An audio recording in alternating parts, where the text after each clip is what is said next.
আরে ভাই এখানে হাবিবুরের বাসা কই? কেন আমি হাবিবুর, কি হয়েছে?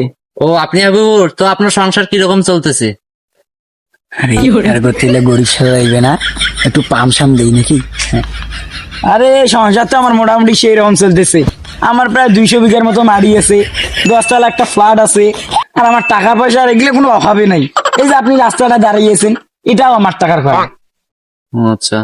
ও তাহলে আমি বোধহয় ভুল তথ্য পেয়ে এসেছি। আপনার এখানে নাম আছে তো সরকার থেকে একটা ফ্ল্যাট আর কিছু টাকা দিবে, তো তা আমি বোধহয় ভুল তথ্য পেয়ে এসেছি, তো আমি যাই ভাই, ঠিক আছে, গেলাম আমি।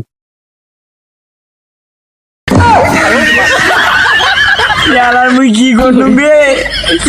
নিজের পাম মারার জন্য মোর ফ্ল্যাট বাসাটাও হারানু, টাকাও হারানু। সি এই শালা গরিব তো গরিবই থাকি কেন?